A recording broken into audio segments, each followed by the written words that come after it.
નમસ્કાર મિત્રો, સ્વાગત છે તમારું ગુજરાત માહિતી યુટ્યુબ ચેનલમાં। આજના તાજા અને મહત્વના આપ સૌનો ઉપયોગી એવા 20 મોટા સમાચાર વિશે આ વિડીયોમાં વાત કરીશું, તો છેલ્લે સુધી જોતા રહેજો। આજના સૌથી પહેલા સમાચાર વિશે વાત કરીએ તો ખેડૂતોને વધુ એક ફટકો આપવામાં આવ્યો છે। ખાતરના ભાવમાં વધારો કરાયો। રાજ્યના ખેડૂતોને મોટો ઝટકો લાગ્યો છે, જેમાં ઇફકોએ રાસાયણિક ખાતરના ભાવમાં વધારો કર્યો છે, જેમાં ₹250 સુધીનો વધારો કરવામાં આવતા ખેડૂતોને આર્થિક રીતે પરેશાન થવાની વારી આવશે। મળતી માહિતી મુજબ ઇફકોએ NPK 10-26-26 ખાતર અને NPK 12-32-16 ખાતરના ભાવમાં વધારો કર્યો છે, જેમાં 50 કિલોની બેગ પર ઇફકોએ ₹250નો વધારો કર્યો છે, જેમાં 50 કિલોની બેગ નવો ભાવ ₹1720 પહોંચ્યો છે। ત્યારે ઇફકો દ્વારા ₹250નો બોજો નાખવામાં આવતા ખેડૂતોના ખેત ઉત્પાદન ખર્ચમાં વધારો થશે। હવે તમે જાતે જ PFની રકમ ટ્રાન્સફર કરી શકશો। EPFOના ખાતેદારોને રાહત આપવામાં આવી છે। ફંડ ઓનલાઈન ટ્રાન્સફર કરી શકાશે। નોકરીદાતાની મંજૂરીની જરૂર નહીં પડે। 7.6 કરોડથી પણ વધુ ખાતેદારોને તેનો ફાયદો થશે। EPFOના 7.6 કરોડથી પણ વધુ ખાતેદારોએ હવે પોતાના નામ કે જન્મ તારીખ જેવી વ્યક્તિગત માહિતીઓ સુધારવા માટે કે EPF ટ્રાન્સફરનો ક્લેમ કરવા માટે EPFO કચેરીના ધક્કા નહીં ખાવા પડે। EPFOના સભ્યો હવે નોકરીદાતાના વેરિફિકેશન કે રિટાયરમેન્ટ ફંડ બોડીની મંજૂરી વગર જ પોતાનું નામ અને જન્મ તારીખ જેવી વ્યક્તિગત વિગતોમાં ઓનલાઈન સુધારો કરી શકશે। આ ઉપરાંત તેઓ ઓનલાઈન EPF ટ્રાન્સફર ક્લેમ પણ કરી શકશે। તાપમાનનો પારો ઊંચો જતાં ઠંડીથી રાહત। જોકે તારીખ 26થી 28મી સુધી હવામાનમાં પલટાના યોગ।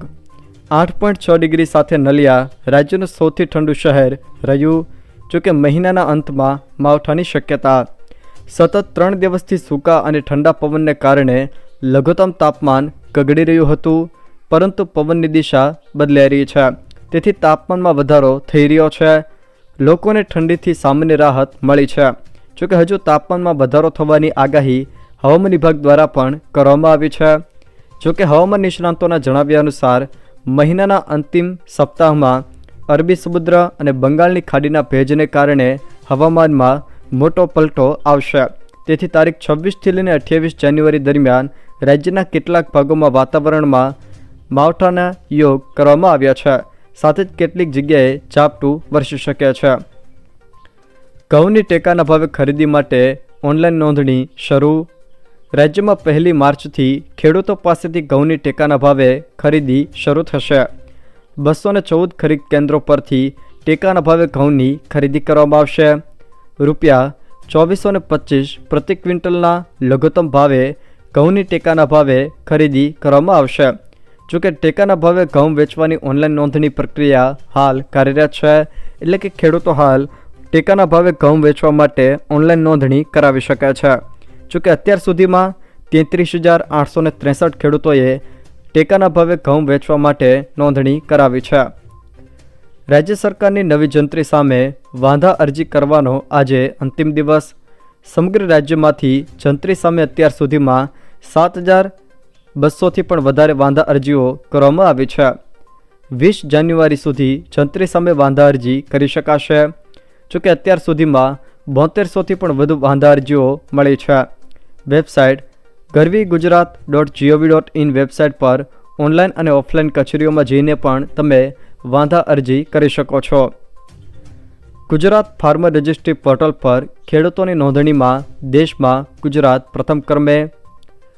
ફાર્મર રજિસ્ટ્રી પોર્ટલ પર નોંધણી બાબતે સમગ્ર દેશમાં ગુજરાતના ખેડૂતો અગ્રેસર। રાજ્યમાં 66 લાખ ખેડૂતોના લક્ષ્યાંક સામે 33 લાખથી પણ વધુ ખેડૂતોની નોંધણી પૂર્ણ।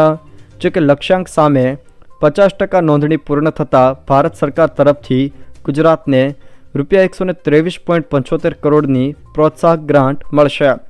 ખેડૂતોની નોંધણીમાં ગુજરાતમાં નવસારી જિલ્લો પ્રથમ ક્રમે છે, જ્યારે ડાંગ જિલ્લો બીજા ક્રમે અને જૂનાગઢ જિલ્લો ત્રીજા ક્રમે છે। અંબાલાલ પટેલની કમોસમી વરસાદને લઈને મોટી આગાહી। જાણીતા હવામાન નિષ્ણાત અંબાલાલ પટેલે જણાવ્યું છે કે 22 જાન્યુઆરી બાદ રાજ્યના વાતાવરણમાં પલટો આવી શકે છે.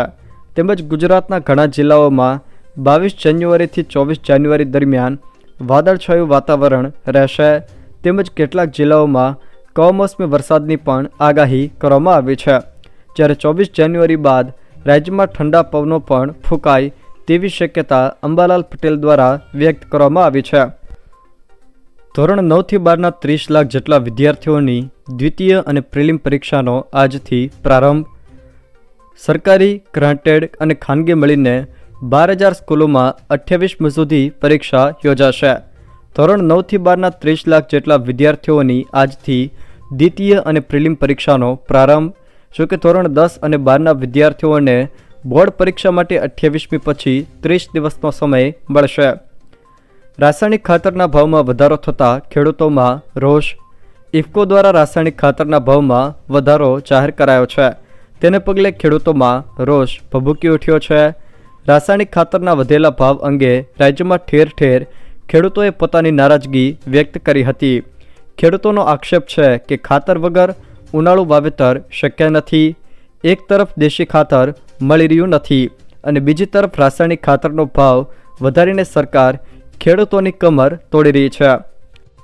બજેટ સત્રને લઈને જાહેરાત. સંસદનું બજેટ સત્ર 31 જાન્યુઆરીથી શરૂ થશે. બજેટ સત્રનો પહેલો તબક્કો 31 જાન્યુઆરીથી 13 ફેબ્રુઆરી સુધીનો રહેશે. જોકે બજેટ સત્રનો બીજો તબક્કો 10 માર્ચથી 4 એપ્રિલ સુધીનો ચાલશે. પહેલા દિવસે રાષ્ટ્રપતિનું અભિભાષણ થશે.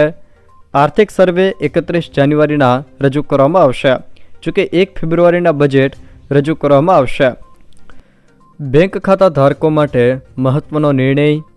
બેંકો ગ્રાહકોને માત્ર 1600 નંબરની શ્રેણીમાંથી જ ફોન કોલ્સ કરી શકશે. રિઝર્વ બેંક દ્વારા મહત્વનો આદેશ આપવામાં આવ્યો છે.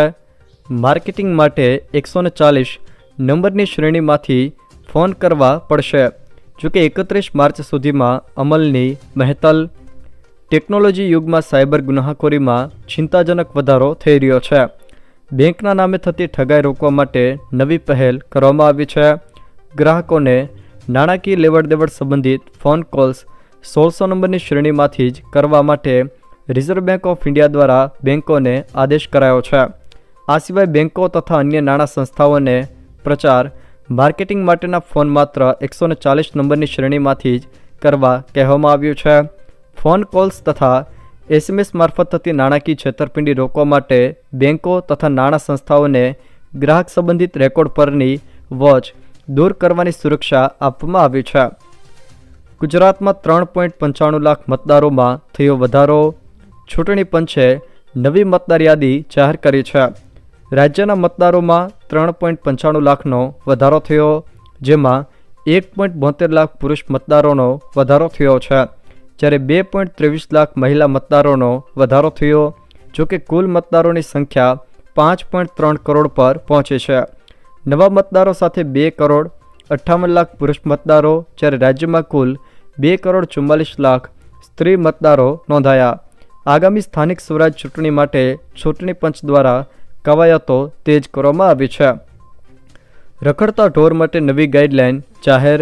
ગુજરાતમાં સરકારે રખડતા ઢોર માટે નવી ગાઈડલાઈન જાહેર કરી છે. હવે રોડ પર રખડતા ઢોરનું રજિસ્ટ્રેશન ફરજિયાત કરવું રહેશે. રજિસ્ટ્રેશન વગરના ઢોરને જપ્ત કરવા સુધીની કાર્યવાહી પણ થશે.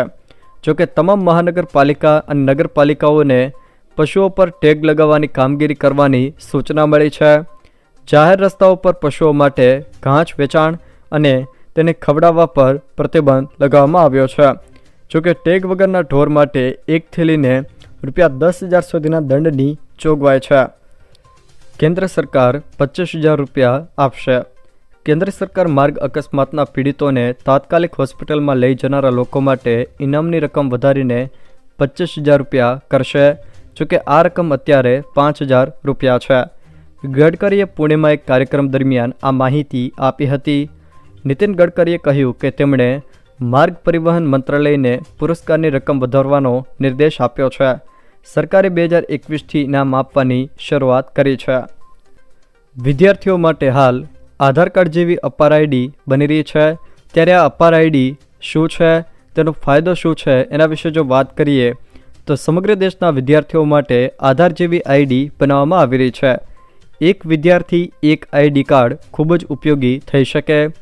વિદ્યાર્થી માટે આ એક આધાર કાર્ડનું કામ કરશે।